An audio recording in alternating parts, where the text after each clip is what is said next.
মুরগা কাটা শেষ করে আসলাম, উপরে এখনো কাজ বাকি আছে। মাঝখান দিয়ে আবার ফোন দিতেছে দোকানে যাওয়া লাগবে। এখানে সকাল থেকে এ নিয়ে পরিশ্রম করলাম, কোনো পানি নাই, কোনো খাওয়া দাওয়া নাই। 11টার মতো বাজে, দেখতে পারতেছেন হাতের অবস্থা কি হয়ে রয়েছে ময়লায়। তো এখন আবার যাইতে হইব অন্য জায়গায়। তো এখন একটু ফ্রেশ হবো, ফ্রেশ হয়ে আবার দূর দিতে হইব অন্য জায়গায়। তো আসলে যারা বলেন না ভাই আপনাদের কোম্পানিতে লোক লাগবে কিনা, আসবো, তো তাদেরকে বলতেছি ভাই আসেন আসেন।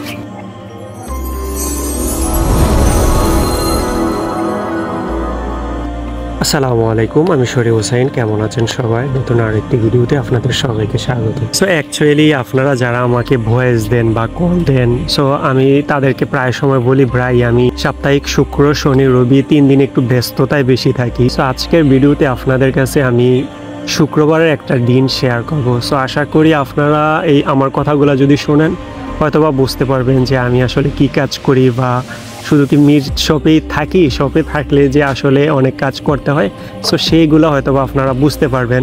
আজকে হচ্ছে শুক্রবার, সো প্রতি শুক্রবারে হচ্ছে আমার নর্মালি কাজ হচ্ছে দোকানে। সো দোকানের কাজ হচ্ছে মূলত শুক্রবারে হচ্ছে ক্লিন, মানে প্রত্যেকটা জায়গায় চিলার থেকে শুরু করে ফ্রিজ, তারপরে প্রত্যেকটা দেয়াল, সম্পূর্ণ সব কিছু হচ্ছে ক্লিন করতে হয়।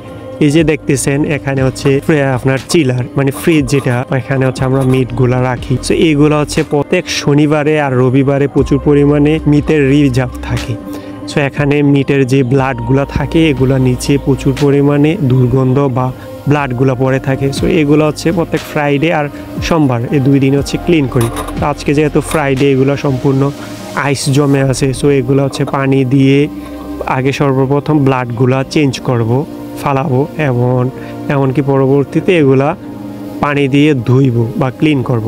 দেন হচ্ছে এটা আপনার সাবান দিয়ে বা যেটাকে ক্লোরক্স বা যে কোনো একটা কিছু দিয়ে ময়লাটা পরিষ্কার করব যাতে দুর্গন্ধ না আসে। সো এখানে হচ্ছে প্রায় আমি আধা ঘন্টা কি 1 ঘন্টার মতো সময় লাগবে এই জায়গাটা হচ্ছে ক্লিন করতে করতে। সো এই জায়গা শেষ করে এখন আমি হচ্ছে ইনফ্রন্টের জায়গাটায় এখানে প্রত্যেকটা দেয়াল এগুলো হচ্ছে সাবান দিব বা ড্রাভেল দিব, কারণ এগুলো মাঝে মাঝে মিটের যেই ছোট ছোট টুকরাগুলো এগুলো আটকায়, বা অনেক সময় ব্লাডের সিটকা পড়ে, আমরা সোজা বাংলা ভাষা যেগুলো বলি। তো এইগুলাতে মাছি বসে বা দুর্গন্ধ হয়। তো যেহেতু শনিবারে ম্যাডাম বা বসেরা একটু এগুলা চেক দেয়, বা স্যানিটারি, বিশেষ করে হচ্ছে স্যানিটারিরা, গভর্নমেন্টের লোকেরা যদি আসার পরে দিয়ে ময়লা পায়, তখন দেখা গেছে মিট শপ ক্লোজ দেওয়ার ওরকম পসিবিলিটি থাকে। সো এগুলো আমাদের ক্লিন করে সাবান দিয়ে ক্লিন করে পানি দিয়ে ধুতে হয়। এগুলো হচ্ছে প্রত্যেক শুক্রবারের কাজ। দেন এগুলো শেষ করার পরে আমি চলে যাব হচ্ছে সামনে হচ্ছে এখানে দেয়াল আছে, এগুলাতে তাওয়াল দিয়ে তাওয়ালের আর সাবান দিয়ে পুরোটা দেওয়াল ক্লিন করব। দেন আমরা যেই জায়গাতে মিটগুলা রাখি ওই মিটগুলার নিচের জায়গাগুলা সাবান দিয়ে গ্লাসগুলা সম্পূর্ণ হচ্ছে ক্লিন করি। তো এগুলো আমার ক্লিন করতে করতে প্রায় 4 থেকে 5 ঘন্টার মতো সময় চলে যায়। আর ক্লিন হচ্ছে এত পুরো নিখুঁতভাবে ক্লিন করতে হয়, কারণ যদি দেখা গেছে একটু পরিমাণ যদি ব্লাড বা পরিষ্কার থাকে, পরবর্তীতে চেক দেওয়ার পরে দিয়ে প্রচুর পরিমাণে প্যারা দেয়। তো যার জন্য হচ্ছে প্রত্যেকটা সাইডেকেই ক্লিন করতে হয়। তারপর হচ্ছে আমরা যেই কমিশন বলতে যে বিভিন্ন রকমের সস, এভরিথিং যত রকমের প্রোডাক্টস আছে এগুলার দেওয়ালগুলা বা ডিসপ্লেগুলা মানে পরিষ্কার পরিচ্ছন্ন করতে হয়। তা না হয় দেখা গেছে ম্যাডাম যদি এগুলো চেক দেয়, পরবর্তীতে কি ঝামেলা। সো এখানে ক্লিন শেষে, যেহেতু শুক্রবার, মাঝখান দিয়ে আমি আবার চলে যাই একটু নামাজ পড়ে এসে দুপুরে খাবার দাবার খেয়ে এই যে ডিসপ্লে সামনে এগুলা পরিষ্কার করি। সো এগুলা পরিষ্কার শেষে দেন আমার পুরো সবটাতে ঝাড়ু দিতে হয়, মফ দিতে হয়। তারপরে যেহেতু শনিবারে হচ্ছে বড় সেল, সো শনিবারে মাল চলে আসে হচ্ছে বিকালবেলা, ফ্রাইডেতে বিকালবেলা মাল চলে আসে। সো ফ্রাইডের মাল সকল কিছু অ্যারেঞ্জ করতে করতে প্রায় সন্ধ্যা 6টা বেজে যায়।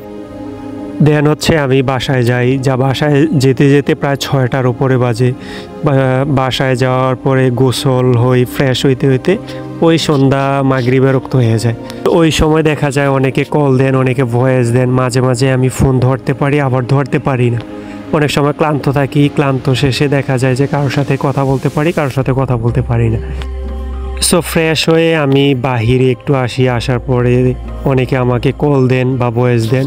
সো এইগুলার আমি ম্যাক্সিমাম রিপ্লাই দেই প্রায় 1-1.5 ঘন্টার মতো আমি এখানে সময় দিয়ে আমি নিজে রেস্ট না নিয়ে আপনাদের সবাইকে সময় দিই। দেওয়ার পরে আমি খাবার দাবার খেয়ে দেন হচ্ছে ঘুমানোর উদ্দেশ্যে যাই। সো এইভাবে হচ্ছে আমি প্রত্যেকটা লোকেরে হচ্ছে এরকমভাবে সাপোর্ট দিয়ে আসতেছি। সো এই ক্ষেত্রে দেখা যায় অনেক মানুষের সাথে কথা বলতে একটু দেরি হয়ে যায়। সো আপনাদের কাছে আমি আবারও রিকোয়েস্ট করতেছি, যাদেরকে একটু কল দিতে বা ভয়েস দিতে একটু লেট হয়ে যায় আপনারা একটু অ্যাডজাস্ট করে নিয়েন। কারণ আমি এখানে হচ্ছে কাজ করি, কাজ শেষে যদি একটু সময় পাই আপনাদেরকে একটু সময় দিই। আসলে আমি প্রবাসে আসছি হচ্ছে কাজের উদ্দেশ্যে, ভিডিওটা হচ্ছে আমার সেকেন্ড অপশন বা আপনাদের একটু উপকারের জন্য, দ্যাটস ইট, আর কিছুই না। সো তারপরেও যদি আমার কারণে কেউ কষ্ট পেয়ে থাকেন, মন থেকে আমি আপনাদের কাছে ক্ষমা চাই, ক্ষমার দৃষ্টিতে দেখবেন। সো আপনারা আশা করি আমাকে বুঝতে পারছেন। ভবিষ্যতে আপনারা যেভাবে আমার পাশে আছেন আশা করি পাশে থাকবেন। সো আমার কথায় যদি কেউ কষ্ট পেয়ে থাকেন সবাইয়ের কাছে আমিও আবারও ক্ষমা চেয়ে নিচ্ছি। আজকের মতো এই পর্যন্তই। ভালো থাকবেন সবাই, ভালো থাকুক সকলের প্রিয়জন। আল্লাহ হাফেজ, আসসালামু আলাইকুম।